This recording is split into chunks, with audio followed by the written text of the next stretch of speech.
sa inyo. For today's video, samahan nyo nga ho akong gumawa ng napakaraming cake na naman natin. At yan nga ho ay kahapon. For the late upload na naman nga ho tayo at sobrang dami ko nga hong ginawa. Alam niyo yun, sa sobrang dami ko nga hong ginagawa talagang halos hindi ko na nga ho naisip mag-edit nitong video ko nga ho. At balik na nga ho tayo din sa aking cake. Bali, ang size nga po ng ating cake na ito ay 6x4. Tapos ang theme nga po nito ay Jack Daniels. Tapos diyan nga ho, nag-drip nga lang po ako. At ang gamit ko nga hong chocolate diyan ay Fuji chocolate. Yan nga ho ay puro at walang halong keme.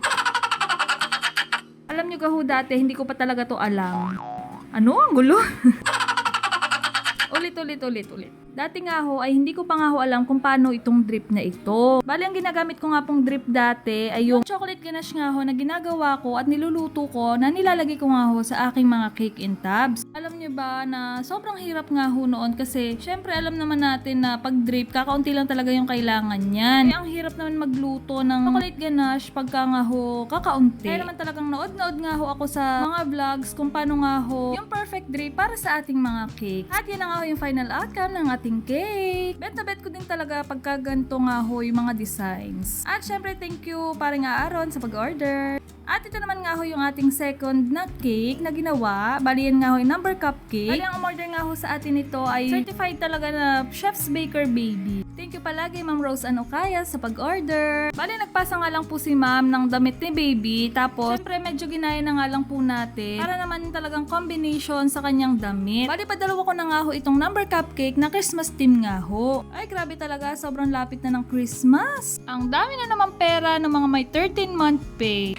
O diga, sabay-sabay nga ho tayo magsana all. At yan nga ho, naglalagay na nga ho ako ng mga drudges. At buti na nga lang ho ay naka-order na ako nito mga red drudges at talaga namang bumagay sa number cupcake na ito. At ito naman nga ho, ipatatlo kong ginawa. Number cupcake nga lang din po siya. At ang may order nga din po nito sa atin ay Certified Chef's Baker Baby. Bali wala nga po itong theme. Bali ang sabi nga po ni Ma'am ay blue and white lang yung combination ng colors. Di ang ginawa ko nga po diyan ay nilagyan ko na lang siya ng mga drudges para naman hindi siya plain na plain. Thank you po palagi Ma'am Eileen Mansana sa pag-order. At ito na po yung final outcome ng ating cake. Sobrang bet na bet ko din nga ho itong mga number cupcake na ginagawa ko. Lalo na nga ho pagka ito ay pang monthly milestone gagamitin. At after ko nga hong gawin ng mga iyan ay binadeliver ko na nga ho sa aking asawa at ako naman nga ho ay gumawa ng puto. Ginawa ko na rin nga po ito cake natin na talaga namang ay alam nyo na nga ho yan. Hindi ko na nga ho sasabihin. Hindi ko nga ho alam sa mga customer kong are, ba't ganyan ang mga pinapagawa sa akin? Minsan pa nga ho may mag-i-inquire sa akin. Siguro hindi niya masabi, Ma'am, ano po yung design? Ang tagal ka mag-chat, ang tagal mag-reply. Pero hindi makatiis. Ma'am, pwede ka po yung design yung abay nirekta na, hindi na nga ho nahiya. Tapos nag-reply ulit. Ma'am, pwede ka ho yung medyo buka. Tapos lagyan yung ho ng kaunting puti-puti, yung parang may nilabasan. Hoy, trabaho lamang. Wala ho akong magagawa kung yun nga ho ang pinapagawa ni client. Marangal ho ang aking trabaho. Sadya lang ho ako talaga'y marupok. Ay kung ikaw nga ay below 18 years old ay mag-skip ka muna nga ineng, utoy. At talagang ang videong RASPG. At yan nga ho, nag-umpisa na nga ho tayong mag-drawing at hindi ko na nga ho i-explain sa inyo. Alam ko naman na pagkaganto nga ho ang mga theme ng aking cake ay talaga namang buhay na buhay ang inyong mga dugo, ang inyong mga katawang lupa. Sino ka naman nga ho hindi mabubuhay ang katawang lupa? Sabay cake ang ginagawa ay may mga pagarni tunay na tunay. At ninyo nga ho parang nakahawak pa nga ho diyan, tunay na tunay talaga. Diyos ko po, Rude. Nakita nyo naman nga ho ang dedication ay to have and to hold. Kapit lang, walang bibitaw. Charot. Pero biro nga ho, ariho talaga ay trabaho lamang. At wala nga ho akong magagawa kung ganito nga ho ang design na gusto ni client. At hindi nga lang naman nga ho ako ang nagawa nito ng mga gantong design. Kaya wag kayong dyan, wag nyo akong pag-isipan ng masama.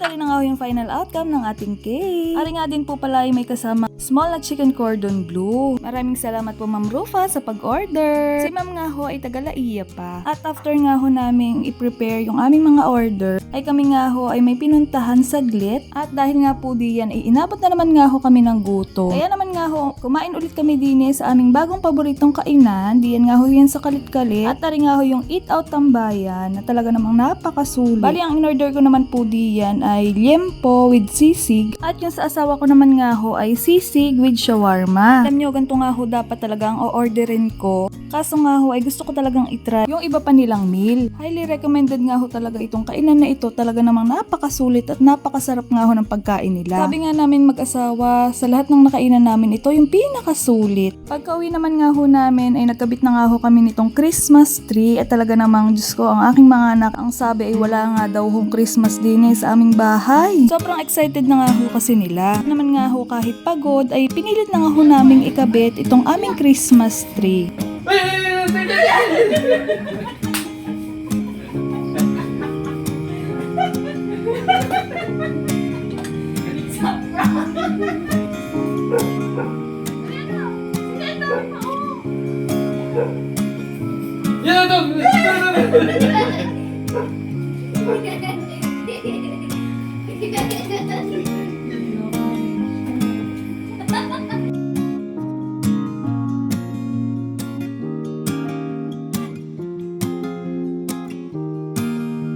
Babay na kay Papa. Bye-bye, Papa!